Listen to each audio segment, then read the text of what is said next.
tudo bem? Como ocorre a construção de um edifício? Como é a mão de obra nas alturas? A tendência do setor? Para falar sobre esses assuntos, estamos recebendo o empresário e engenheiro Rafael Ferreira. Tudo bem, Rafael? Seja bem-vindo à TV Câmara. Obrigado, Cacá. Obrigado à TV Câmara pelo convite. Rafael, que já tem uma longa experiência na área de engenharia e também de edifícios, né, Rafael? Sim, nós já... Desde quando? Eu comecei a trabalhar, Cacá, muito novo, né? Com 12 anos eu trabalhava com meu pai. Meu pai era topógrafo. Então, a gente fazia loteamento, fazia levantamento topográfico e tal. Depois trabalhei como desenhista no escritório de engenharia. Trabalhei como desenhista no DAEP, Departamento de Água e Esgoto de Penápolis. Depois fiz engenharia, trabalhei em Bauru. Então, tem muito tempo aí, tem quase 40 anos já de trabalho já na área de engenharia. Tem um bom know-how. E essa parte de edifícios vem tendo uma crescente? Vem. O modo da pessoa morar, né? A habitação do ser humano vem mudando com o tempo, né? Desde o tempo das cavernas, foi se adaptando, foi melhorando cada vez mais. E nos últimos 100 anos, há a tendência da moradia vertical, né? Para as pessoas ocuparem menos espaço de terreno, né? E estarem mais próximos do centro da cidade. A população vai se aglutinando em cidades, né? E aí foi verticalizando. Então aí há mais ou menos 100 anos começou essa verticalização e a tendência eu acho que é verticalizar cada vez mais. E aí também tem um aspecto da segurança e também um aspecto que favorece o meio ambiente, né? Sim, claro, porque enquanto você usa para colocar 100 residências, você usa uma área de 3 mil metros quadrados, se você fosse fazer 100 casas, você ia usar pelo menos 10 vezes isso em área. Então são áreas rurais que você deixa de produzir alimentos, você deixa de ter permeabilidade, né, da água infiltrar esse terreno. Então, ambientalmente, um edifício, uma construção vertical, ela é muito melhor, aproveita muito mais e tem menos impacto ambiental do que várias casas. No seu currículo de construção de edifícios aí, você já soma cerca de 10 edifícios, é isso? Torre verticais, sim. A Ferreira Engenharia já fez mais de 80 obras no estado de São Paulo, todo tipo de obra. Inclusive a fundação dessa Câmara foi nós que fizemos. Aqui em Penápolis fizemos várias coisas, FUNEP, escolas, enfim, fizemos 80 obras no estado de São Paulo. Muito bem feita a fundação. Até hoje está em pé, né? Isso é um bom sinal. E fizemos aí vários tipos de obras, hospitais, estádio de futebol, fórum, escolas, universidades. E há 8 anos, 9 anos, nós estamos no setor imobiliário, só estamos no setor imobiliário, que são loteamentos e prédios verticais. E o prédio vertical, a sua primeira experiência também foi em Penápolis? Foi o Central Garden, é um edifício de 16 pavimentos tipo. Na época eu era engenheiro da CESP, isso há 20 anos atrás, quando eu fundei a empresa, a Ferreira Engenharia. Eu retornei para Penápolis e montei a empresa. Tinha um pessoal lá que tinha montado um condomínio e queriam fazer um edifício. E como eu tinha experiência já de construção, várias empresas que eu tinha trabalhado, então eu fiz o projeto, fiz o cálculo estrutural. É o único prédio de Penápolis feito por um penapolense, realmente, porque foi calculado por um penapolense. Na época eu era calculista, fiz projeto hidráulico, enfim, acompanhei a obra e fiz todos os projetos lá para o pessoal, para o condomínio, era uma associação, um condomínio. E mudou um pouco, né, da primeira construção de prédio que você fez vertical para agora, né? No primeiro você meio que cobrava escanteio e cabeceava. Conta um pouquinho dessa evolução que ocorreu. Exato. Aquele primeiro a gente fez tudo, né, os projetos de estrutura, hidráulica, arquitetura, até o projeto de arquitetura foi o que fiz. Hoje não, hoje cada projeto a gente terceiriza, a gente contrata uma empresa especialista naquele projeto.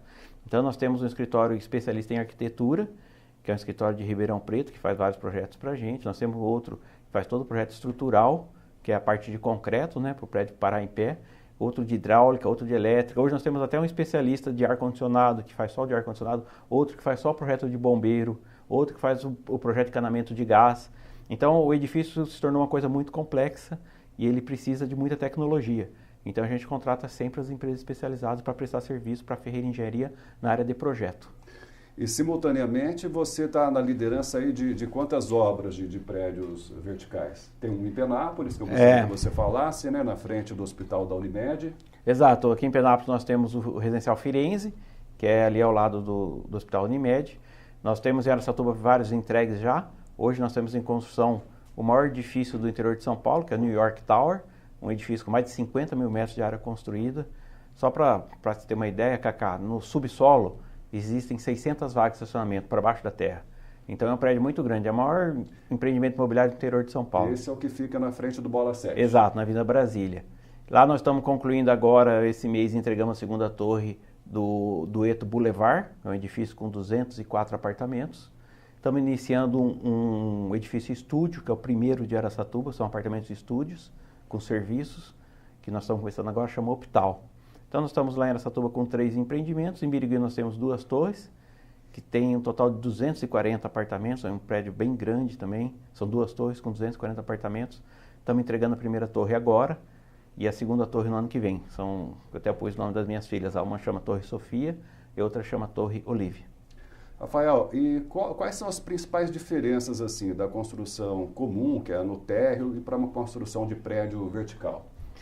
Quando a gente faz uma obra no chão, vamos dizer assim, térrea, ela tem uma facilidade de transporte de material, de estrutura, né? Ela tem uma estrutura mais leve, que ela não vai suportar um peso muito grande, tá? E de segurança. Você não tem tantos cuidados com segurança quando você tem num prédio de vários pavimentos, tá? A partir de uma altura em mínimo de 1,5 metro, você já tem que estar com vários equipamentos de EPIs, né? Que a gente chama, equipamento de segurança. Todas as obras nossas temos um técnico de segurança do trabalho dentro da obra.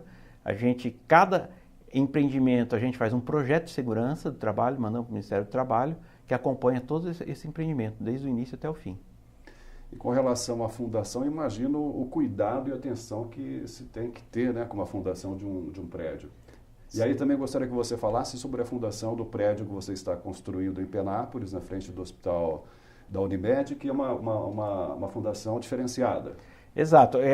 A primeira coisa que a gente faz antes de começar um prédio, né, é definir o tipo de solo. Então, a gente faz uma sondagem. A sondagem é tipo um poço que é feito e ali você vê o que tem de solo e o que tem de rocha. Então, cada solo e rocha que você encontra um tipo de fundação. Pode ser uma sapata de concreto. Nessa tuba nós temos alguns prédios que é feito uma sapata, que na verdade é um grande bloco de concreto e esse prédio fica apoiado em cima, os pilares apoiados em cima dessa sapata. Existem também tubulões, alguns prédios nossos são feitos tubulão, como se fosse um poço mesmo, com 1 metro de diâmetro, que vai até na rocha, aí ele apoia na rocha e depois concreta. Existem estacas pré-moldadas, o shopping, por exemplo, nós fizemos com estaca pré-moldada, o Central Garden foi estaca pré-moldada, que ela vem, como o próprio nome diz, pré-moldada, ela vem pronta, e aí um martelo bate e crava essa estaca. Aqui nós adotamos um tipo de estaca inédito, que chama hélice contínua. Por como tem um hospital ao lado, né?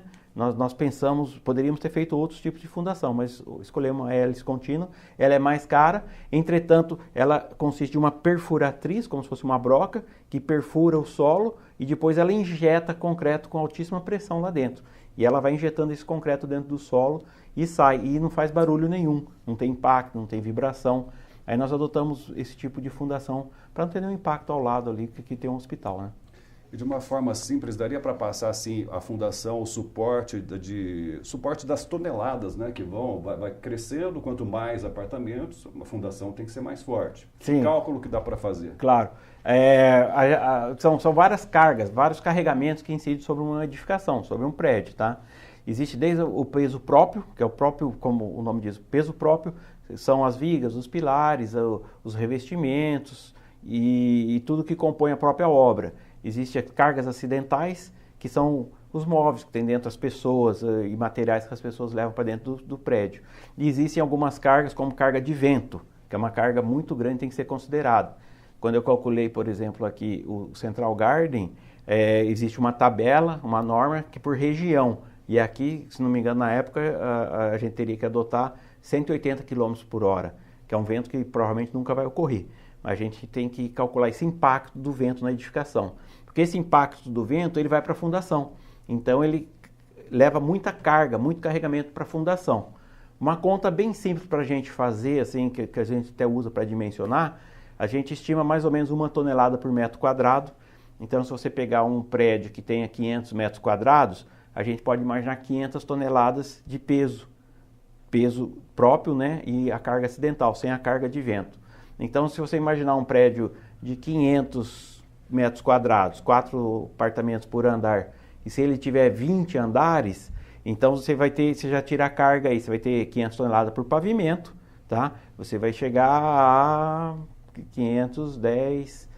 5 mil, 10 mil toneladas de carga naquele prédio ali.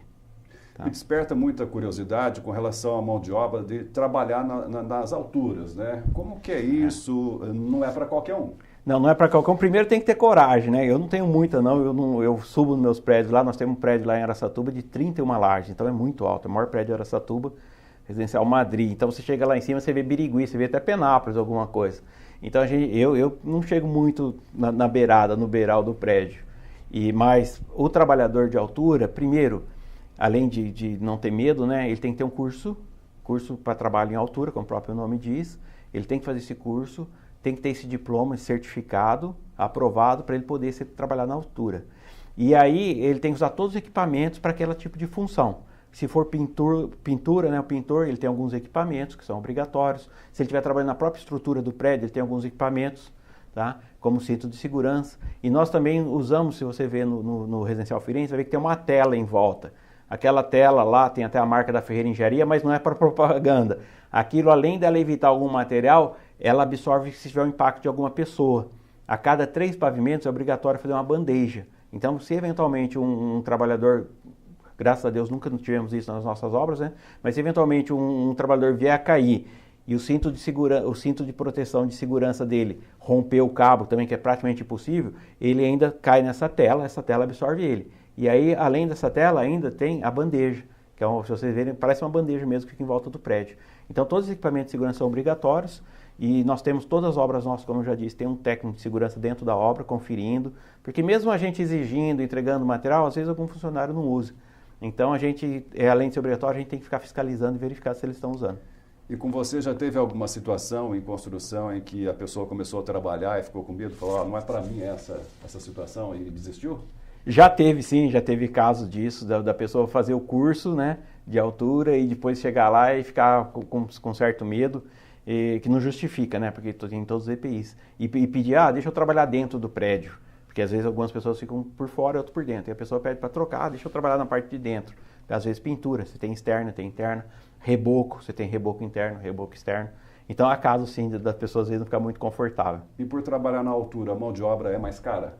É praticamente a mesma mão de obra, né? Não muda, o serviço é exatamente o mesmo, tá? Não muda o tipo de serviço, não é um serviço diferenciado. Rafael, outra coisa, na construção de edifícios chama muito a atenção a questão da grua, né? Aquele equipamento bem grande que fica lá no alto, dando suporte, como é que funciona e os cuidados também com a grua, que é um equipamento muito pesado. A grua também tem todo esse cuidado que eu te falei do vento, ele até tem um dispositivo automático, se o vento aumentar muito ele para, porque pode acontecer de perder o controle dela rodar se tiver um vento muito forte. A grua é um equipamento de transporte vertical, você tem que subir muito material na obra. E tem um elevador de obra, que é um elevador cremaleira. Então, se você for subir todo esse material só no elevador, você faz a obra, só que você perde muito mais tempo. E com a grua, não. Com a grua você tem um transporte vertical muito rápido. Então, ela existe para isso, para agilizar esse transporte, agilizar a logística de material dentro da obra. E tem que ter um operador especialista, que cuida, que sabe, que fez curso também para operar ela. Tem um ajudante, que quem amarra também o material é alguém que fez o curso também, que é especialista, para não poder esse material não soltar. Não pode simplesmente chegar um material lá, pedir para um servente ou qualquer pessoa, amarra lá para mim. Não é. Aquela pessoa é o auxiliar do operador de grua. Então ele é uma pessoa especialista que sabe o que pode pôr, como amarrar para subir esse material. É um negócio complexo também de tecnologia. Do início ao final, na execução da construção de um edifício, de um prédio vertical, o que é mais difícil que você apontaria? Na verdade, Cacá, o mais difícil eu acho que é conceber o empreendimento, pensar, né? Você tem que fazer um planejamento muito antes de soltar o prédio. Depois, para fazer, a gente já tem uma prática muito boa, a gente tem uma equipe muito boa de mão de obra. Nós temos muita gente terceirizada também, que muitos serviços são feitos por especialistas, então a gente subcontrata outras empresas para fazer o serviço. Então, vamos dizer, difícil não tem, assim, muito complexo tecnologicamente falando, né? O difícil é você ter que vender todos os empreendimentos, fazer fechar a conta, pagar o salário de todo mundo. Existe uma complexidade financeira e matemática muito grande. A gente trabalha com financiamento bancário e tal. Então eu diria que é um todo, né? O difícil é você fazer desde o início e entregar ele prontinho. É um pouco difícil. Se tudo transcorre bem, qual é o tempo normal de se terminar um edifício vertical? 36 meses. Nós fazemos os prédios nossos em 36 meses, é o prazo normal do mercado.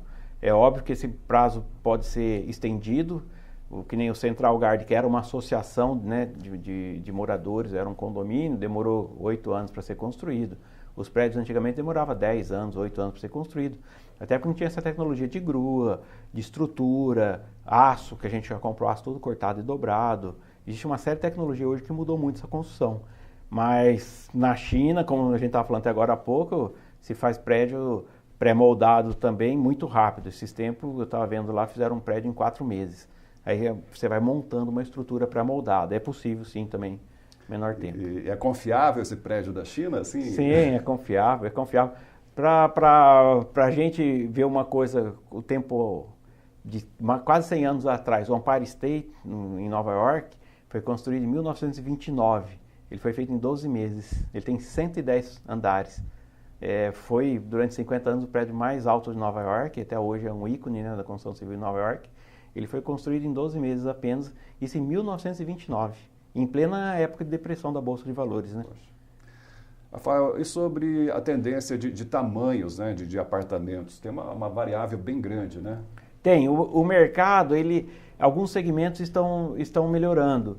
Por exemplo, em São Paulo, nos últimos 2, 3 anos, teve muito lançamento de apartamento estúdio.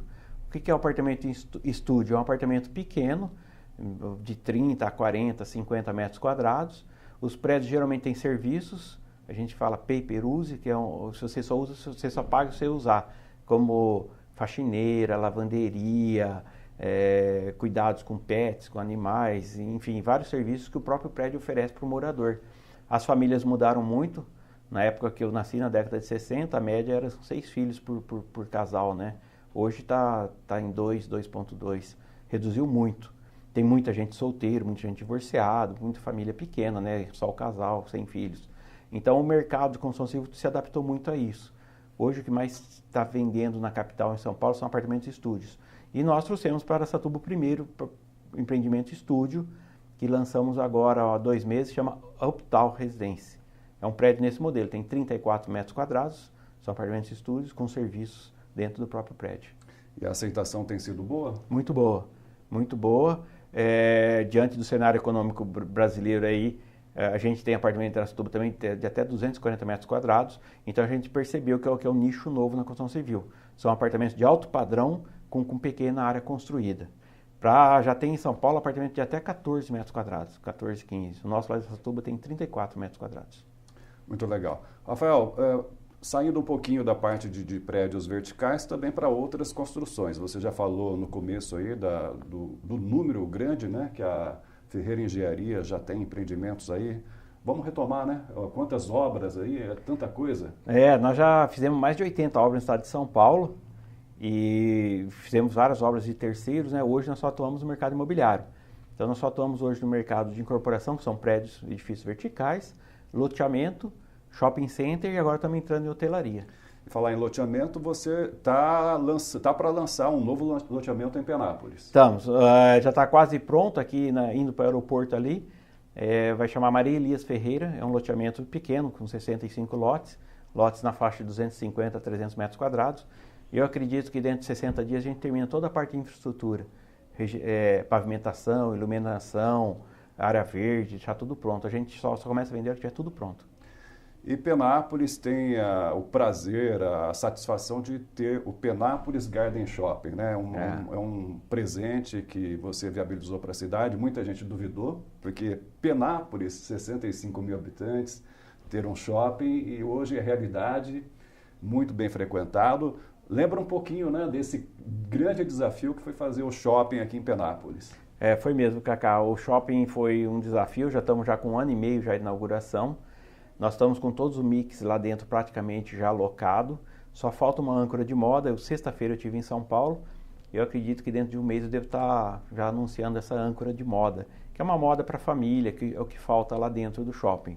Nós temos já a âncora de supermercado, que é o GPA, Grupo Pão de Açúcar, que é o maior varejista do Brasil. Está aqui com a marca Extra. Nós temos lojas americanas. Nós temos 4 salas de cinema com uma frequência muito boa, restaurantes. Nós temos 10 unidades de alimentação lá, o Gamboa e mais 9 na praça de alimentação completa, 100% completo, que é muito raro hoje, um shopping está com a praça de alimentação completa, nós estamos. Lazer, muito lazer, né? Parque de games, boliche, né? Serviços, né? Nós já inauguramos agora a Caixa Econômica Federal lá, né? A lotérica da Caixa Econômica Federal. Nós temos Poupa Tempo atendendo mais de 1.000 pessoas por dia, isso é fantástico para a população penapolense. Então o shopping é um sucesso, mesmo nessa época de crise, que a crise entrou junto com o shopping, nós tivemos esse desafio, né, de inaugurar e fazer acontecer numa época tão difícil para a economia brasileira. Mas estamos muito satisfeitos, tanto é que nós já temos mais 3 aí em planejamento, em projeto, para estar lançando 2 no interior de São Paulo e 1 no interior de Minas Gerais. Esse mesmo modelo, Garden Shopping. Mesmo modelo de negócio. E aí, que outras novidades que você já pode estar adiantando com relação às imediações ali do shopping? Nós fechamos ali ao lado do shopping um posto de gasolina, que já deve logo ser iniciado também. Nós temos uma bandeira de hotel que vai ser instalada ao lado do shopping, Good Bad, uma bandeira de hotel que deve estar sendo iniciado logo também essa construção, eu acredito no máximo em 2 anos já está funcionando também. Né? Nós queremos também fazer um centro de convenção junto com o hotel para eventos, para movimentar esse lado empresarial. Nós temos todo o parque industrial lá, então tem muita convenção, reunião de empresas, de negócios. Então nós vamos colocar um centro de convenção lá. Nós temos um outro projeto de loteamento ali perto também, outro Garden Village 2, que talvez aí pro ano que vem a gente já está lançando também. Vai ser colado no... Não é muito próximo não, mas é ali perto, na região ali também do Garden Village. Quer dizer, aquela... Vai ser no padrão? Mesmo padrão do Garden Village, o mesmo padrão do Garden Village. Então aquela região toda ali teve um desenvolvimento muito grande depois do loteamento do Garden Village e do Garden Shopping, né? Então eu acredito muito nessa região, acredito muito em Penápolis, eu acho que a gente vai ter um desenvolvimento muito grande aí no futuro. Muito bom. Eu quero te cumprimentar pelo arrojo e pelos investimentos em Penápolis. Eu sei que o seu sucesso passa as barreiras aqui, né, de Penápolis, Araçatuba, Birigui, você é muito conhecido. E sucesso cada vez mais para você. E agora deixo o espaço para suas considerações finais. Eu que agradeço, Cacá, agradeço você, especialmente pelo convite, a toda a equipe técnica da TV Câmara, trazendo a gente aqui, né?